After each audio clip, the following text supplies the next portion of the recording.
promotion is provided by the U.S. Department of Education. Logos, Volo Foundation, and Hearst Media Production Group.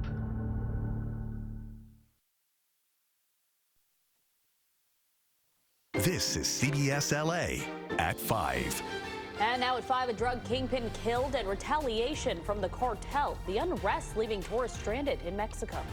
Plus new information on the armed man shot and killed by Secret Service at Mar-a-Lago. And calling for a refund, Governor Newsom says President Trump needs to give tariff money back to businesses. Welcome to CBS LA at 5. I'm Leslie Marin. And I'm Gio Insignares. We start with that breaking news in Mexico. Tourists in Puerto Vallarta are sheltering in place after a military operation killed one of the most wanted cartel leaders in the country.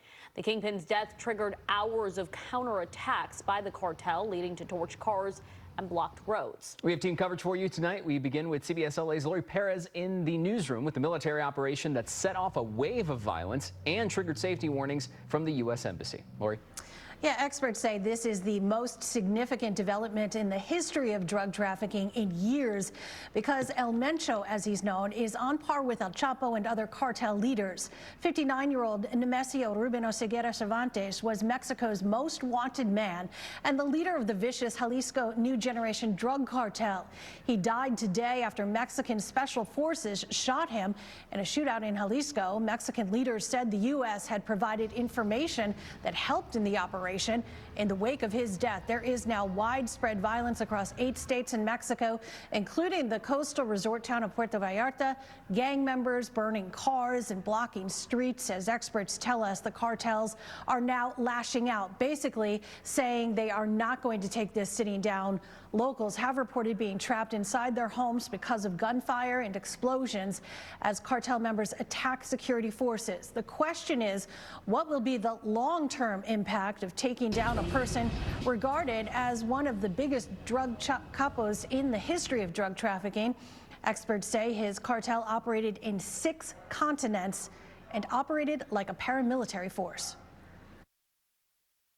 But not only were they involved in cocaine, heroin trafficking, but they were also major players in the traffic of synthetic drugs, such as fentanyl, methamphetamine. They imported precursor chemicals, not only from China, but also from India through the port of Lázaro Cárdenas in Michoacán. But they also diversified their criminal activities to include the penetration of the avocado industry, the lemon lime industry, the theft of lumber, penetration of the fishing industry, and then they were also involved in the theft of petroleum from Pemex pipelines. Now on X, Mexico's President Claudia Sheinbaum urged people to remain calm and said in most parts of the country, activities are proceeding normally. In the newsroom, I'm Lori Perez, CBS LA. Back to you. Lori, thank you. Well, Puerto Vallarta is a popular destination for Americans, and the unrest is leaving them stranded at some hotels. And CBS LA's Lauren Posen live at LAX with flight cancellations. And Lauren, you've been talking to people in Mexico? Yeah, and they are really scared after what happened this morning, and they also don't quite know what that community is going to look like once they're able to go back out into it, because right now the U.S. Embassy of Mexico has told all Americans and tourists to shelter in place. Meanwhile, back here at LAX, at least 5 major airlines have canceled flights to the popular tourist destination. Explosions and fires ripped through the popular tourist destination of Puerto Vallarta Sunday. It's terrifying. This is the stuff you read about elsewhere. Puerto Vallarta has always been a very safe place. American Sharon Gerber-Shear says what unfolded Sunday morning is unlike anything she's ever experienced since moving there 7 years ago. Well, we heard an explosion and we looked out the window and you could see the smoke. So we ran out to our terrace and you could see on the highway flames and the smoke coming, and we didn't quite know exactly what was going on. Mexico's Ministry of Defense says security forces killed the leader of Mexico's Jalisco cartel, known as El Mencho, during an operation. After news of his death spread, violent clashes erupted across parts of western Mexico. The authorities are saying to stay home, stay inside. And so we're following those orders. People are setting buses on fire, shooting huge plumes of smoke up into the air. So we thought they were starting to burn buildings.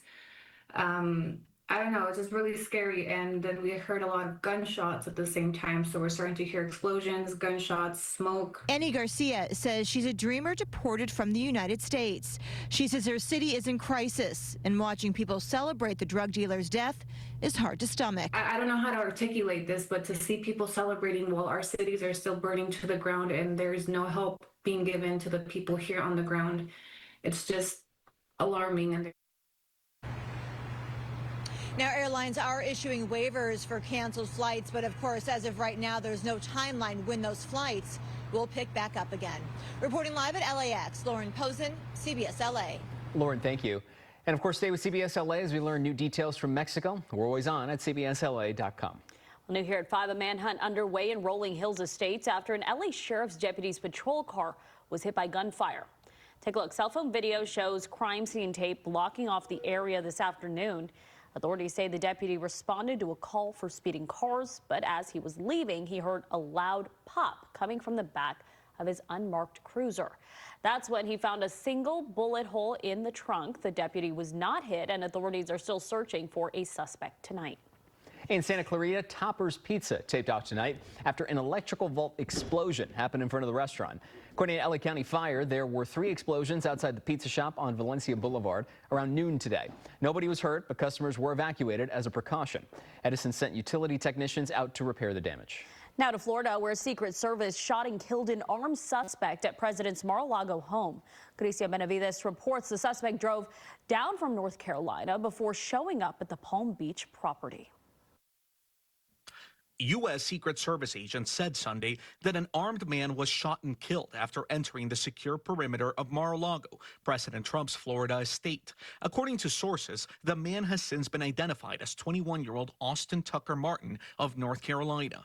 It was around 1:30 Sunday morning when authorities say the gunman, armed with a shotgun and gas canister, made his way just inside the inner perimeter of the state. The president was in Washington and not at his Florida home at the time.